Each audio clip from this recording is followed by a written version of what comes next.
I found my girlfriend of 8 years cheating sex tape. Almost 3 weeks ago, a good friend of mine, Alex, and an acquaintance, Mike, got hold of a video of my girlfriend, Jamie, fucking another man. Mike found this browsing through porn sites with niche themes and by chance recognized Jamie. Got into contact with Alex about it, where both of them told me about the infidelity. When Alex and Mike told me of the infidelity, I went somewhere between shock and numb.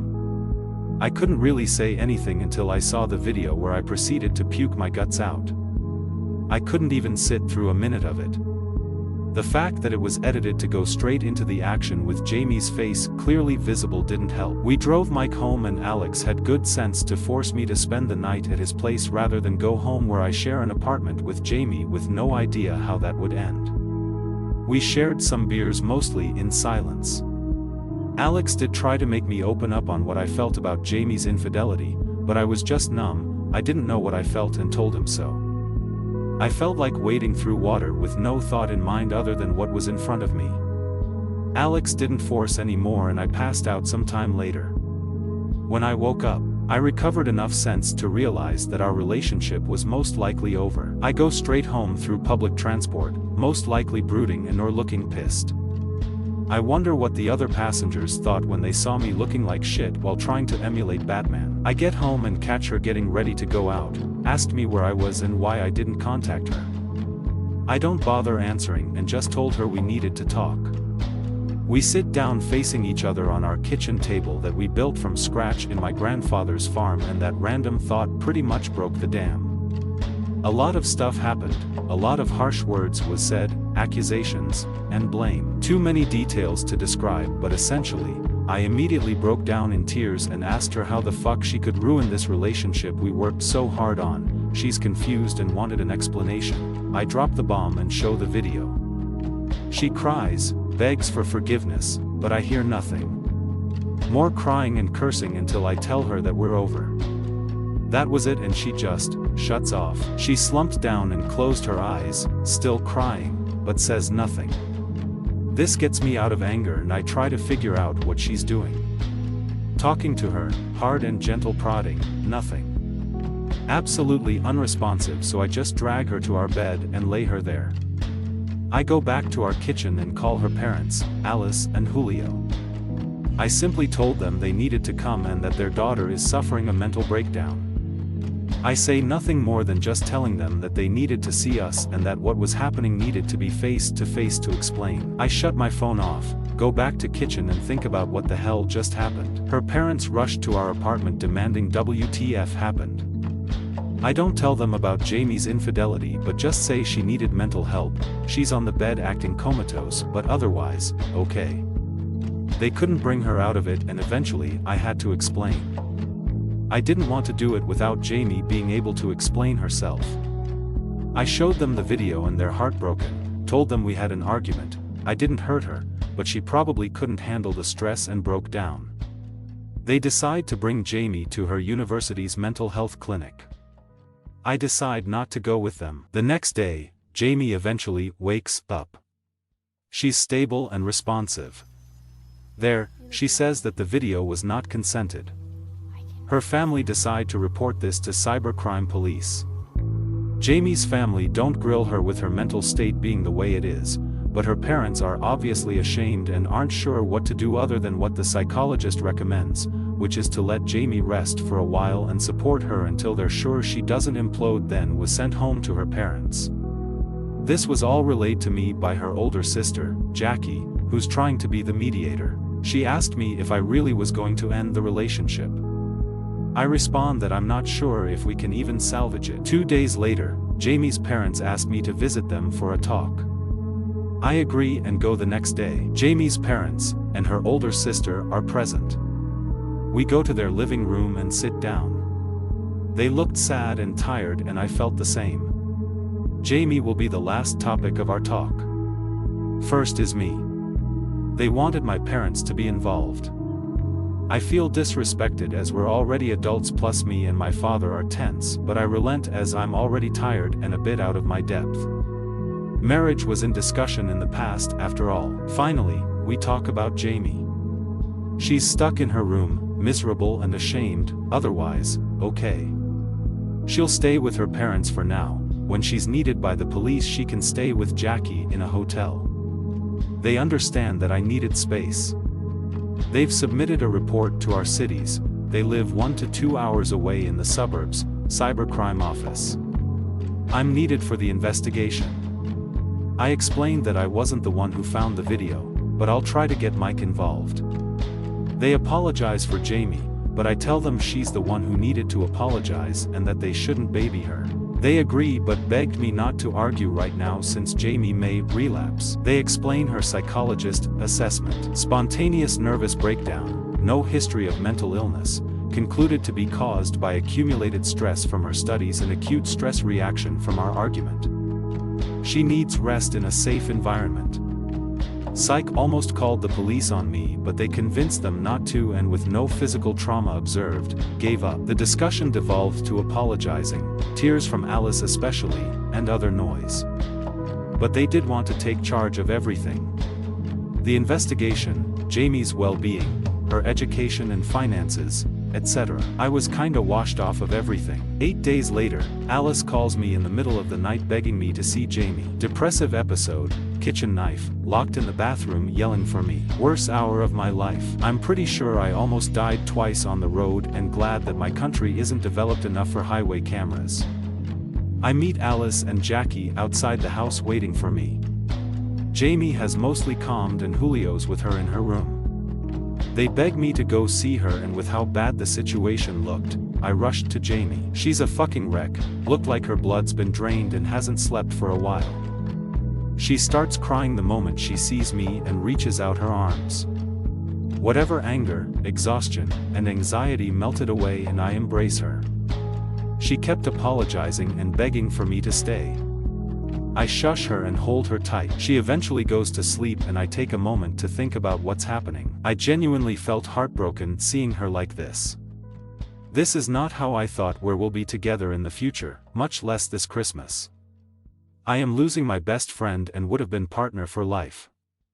This was the person who helped me through my depression when even my own family dismissed it. She's even the one who made me make journals to help process what I go through. It's actually ironic how she's the reason how good I can write down details on her affair and how bad it affected me. She's not evil. She's a beautiful, patient, and overall wonderful human being. Thinking of all the stuff we've been through, what we've done for each other, if I were to list all of it would probably reach twice the word count for my post. I love her and was prepared to be with her for life and face everything that comes with it. And she destroyed that. I wake up before her and go to the kitchen for coffee.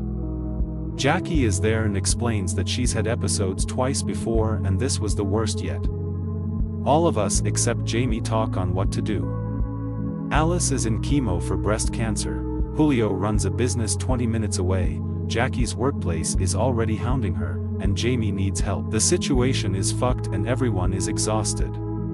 Jamie needs therapy. I implied mental institution and that almost got my head torn off, but no one can look after her 24/7. They asked me to reschedule the inevitable and try to help her. There were definitely some emotional manipulation but they are desperate. Due to my obvious lingering attachment and my own respect and love for these people, I agree. This is where I fucked up. I go home, talk to Mike about the investigation, he agrees to talk to the police. I call Alex and explain all the BS happening. He warns me that this didn't sound like the right call, a mental institution was probably the best, and I'm just gonna get hurt. Regardless, he'll still stand by my decision and to call when I need him. I love this guy. I've already scheduled a consultation for therapy and Jamie will have a different one scheduled 3 days from now in my city. I just want to take a really long nap and get away from all this. Update. So, it's been over 2 weeks since my last post where I got proceeded to get my ass handed to me. I'm not complaining, you guys were right.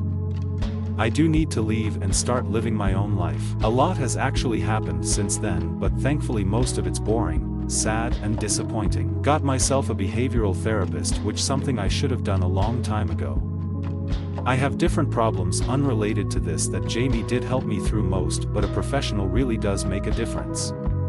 Gave me a lot of hard questions, important questions, that forced me to put my life into perspective. It was liberating experience. Finally talked with my own family about this.